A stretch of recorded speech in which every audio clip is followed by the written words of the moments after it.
Hey, what's up, everybody? How you doing? I'm Dr. Boyce Watkins, and this is my second, or maybe the third day. I guess my second full day in Guyana. I've really enjoyed the country so far. I decided to spend a semester here to learn about Black people. I've made some contacts with the State Department as well as some other places and people that the University of Guyana, et cetera. I'm going to go take a visit over there very soon, and a few other people in the country to try to help me understand, the country and just life outside the United States. I feel like Black people are. I feel like sometimes we're stuck in what's happening in the U.S. We don't really see the rest of the world. And I was, sort of paying attention, obviously, to what's happening back home, because we have the same news, that you guys can watch, same website, same everything.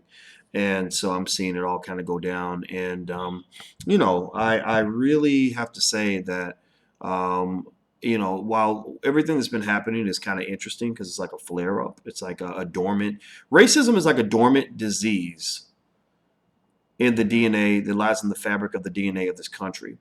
It was on, the principle upon which this nation was founded.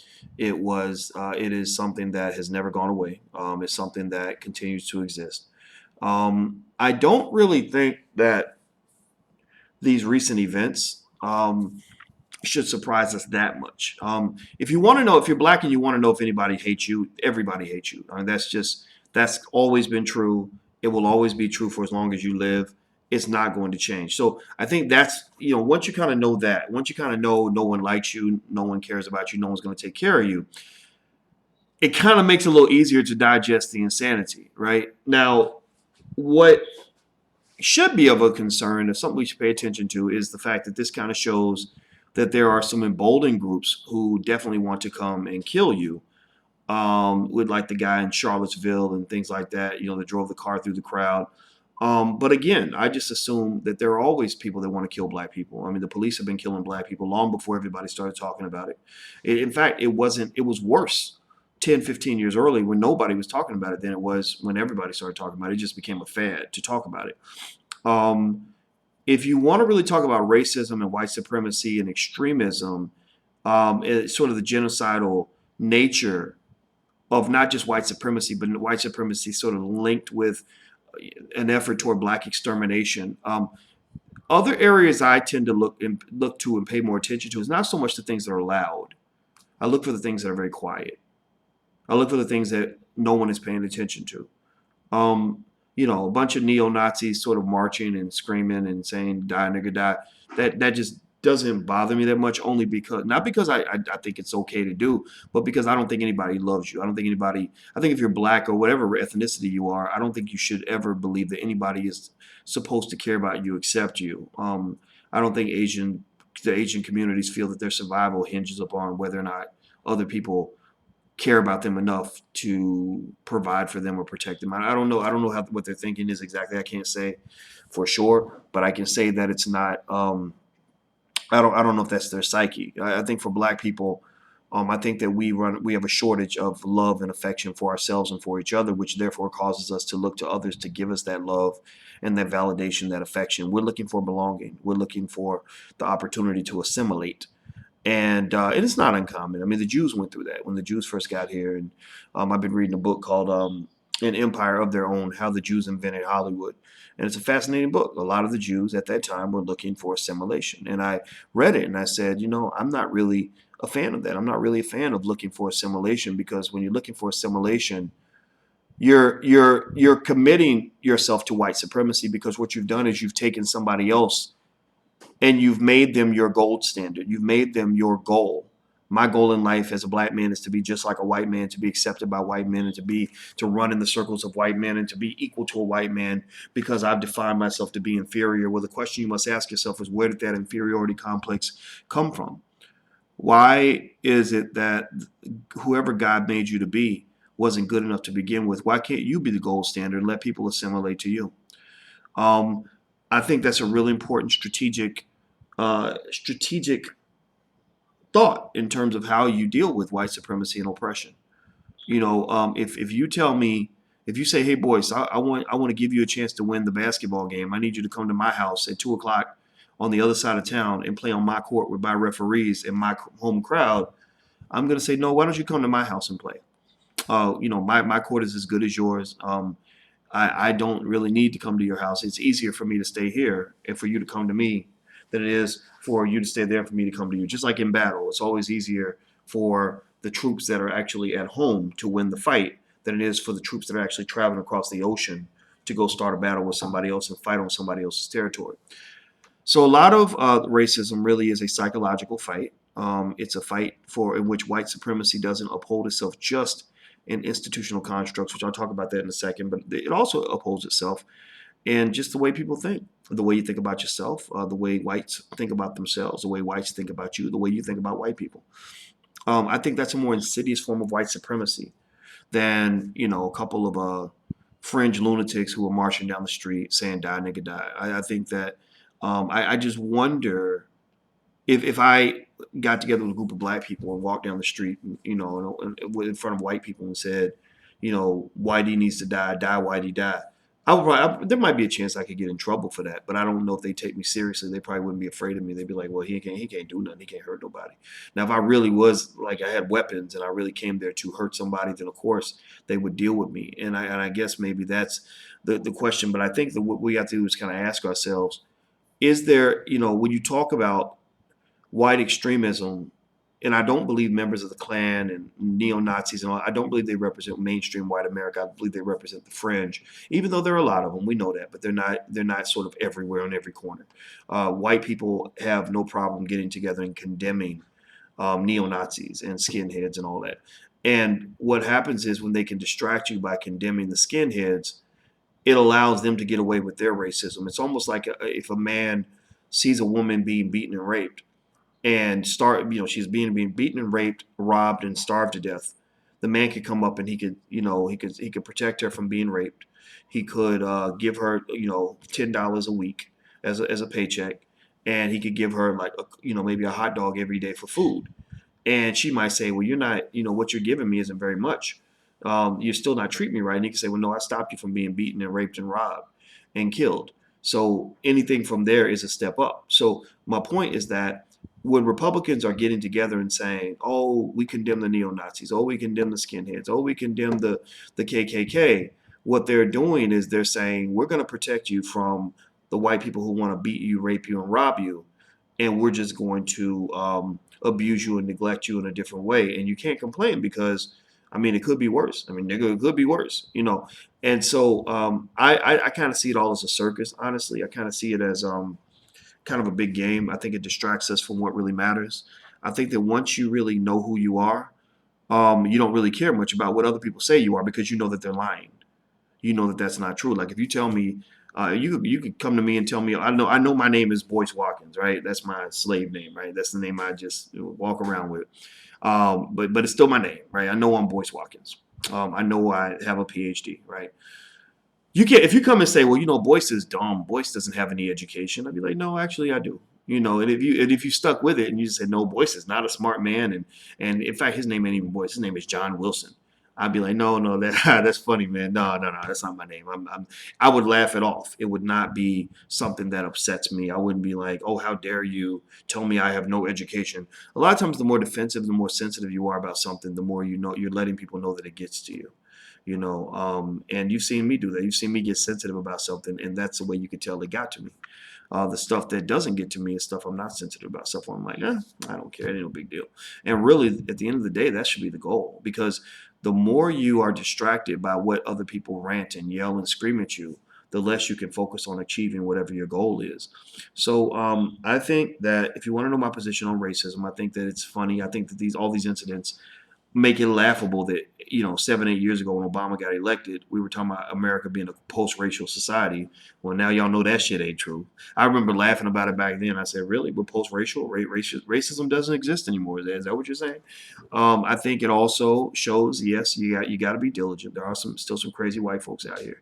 Black people carry guns if you want to. I'm not telling you to or not to, but I would say that you have a Second Amendment right. Nothing wrong with carrying guns as long as they're legal. But at the same time, I think that if all you're thinking about is that white man who wants to kill you on sight, you're missing all the other white men and women that want to kill you slowly. Systematic racism, the genocide through the prison system, kills far more black people than the skinheads and the KKK ever could. You think about how many black men go to prison, and women too, and get raped and beaten and murdered in prison. They end up coming out, just lifeless souls, some of them, where they can't get it together later on.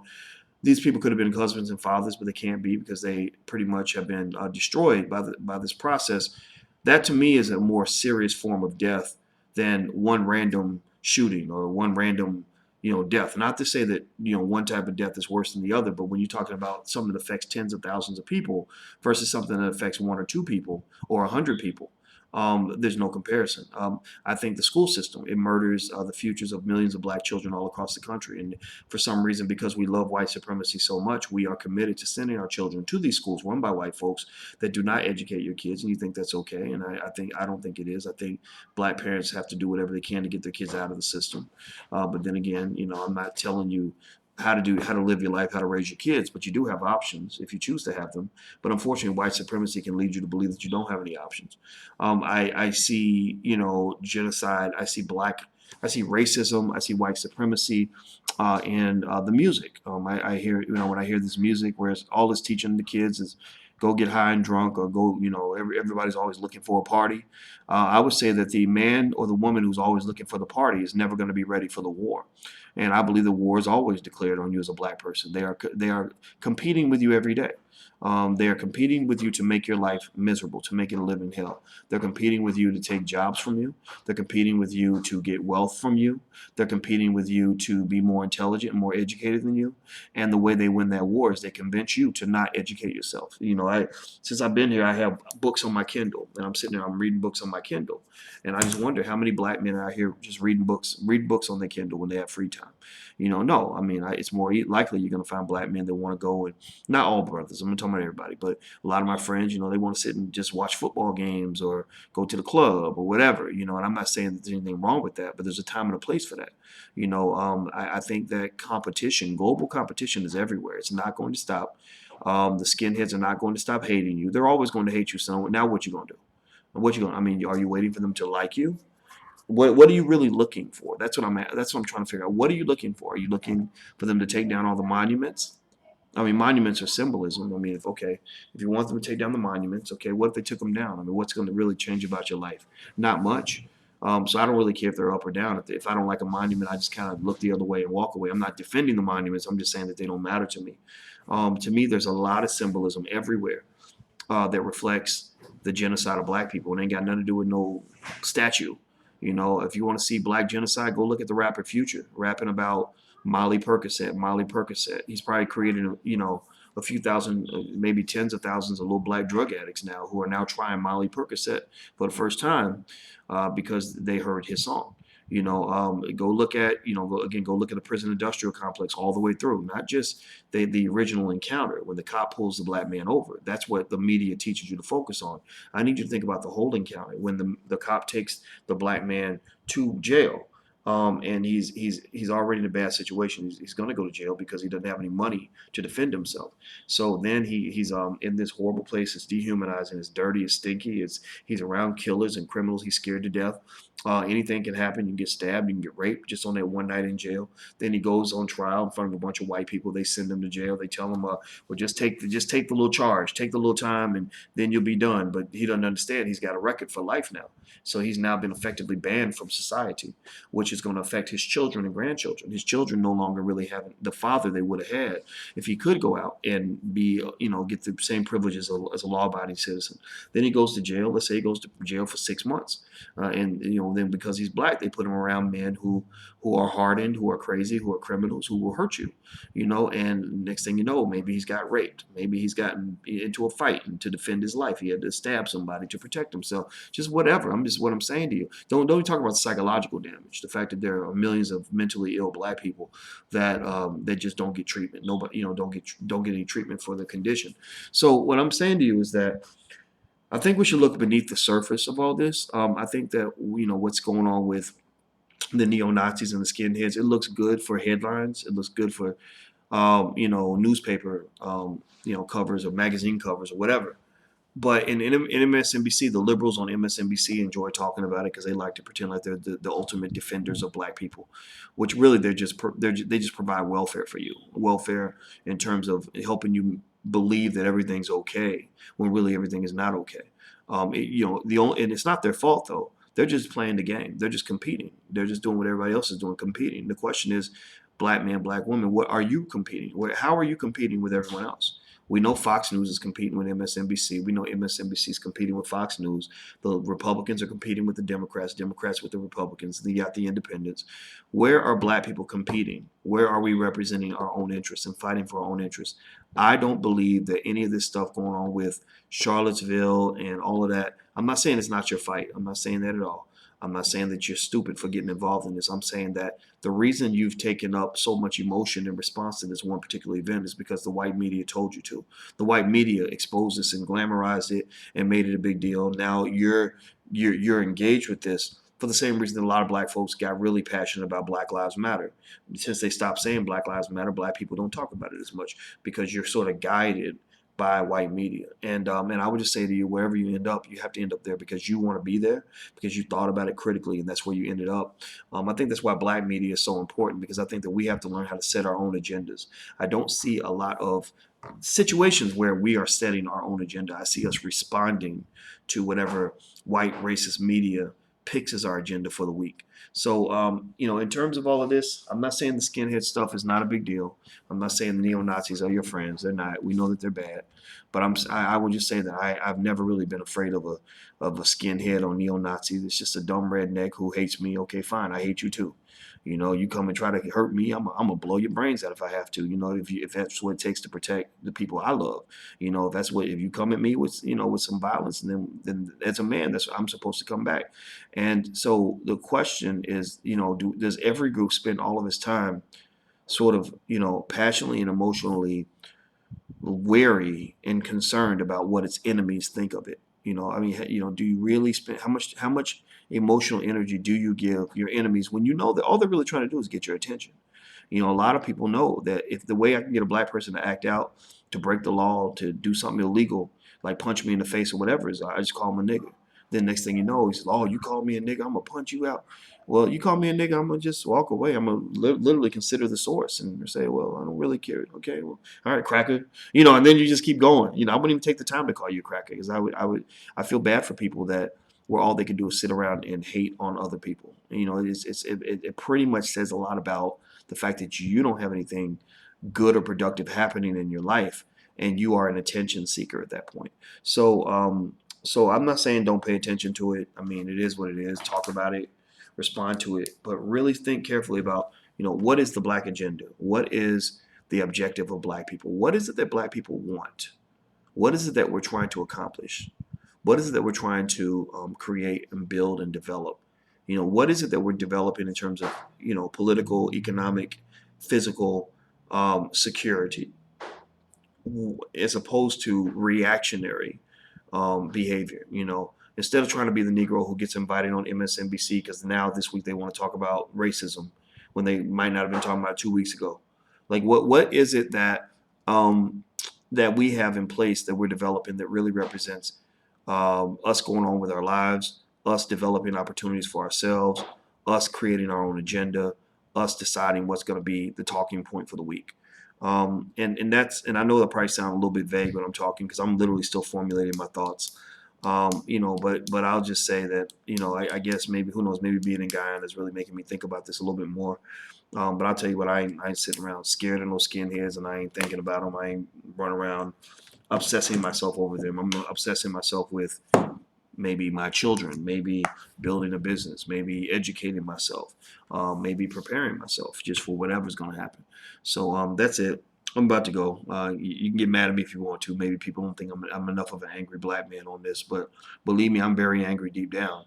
But if I'm gonna get angry, if I'm gonna give you my anger, if I give you the gift of my anger, then you must have my respect for me to take the time to get angry at you. If I don't respect you, I'm not gonna get angry at you, because you don't matter. You're irrelevant. So that's probably why you don't see me get as angry about the skinheads and all that, even though I know people are riled up about it.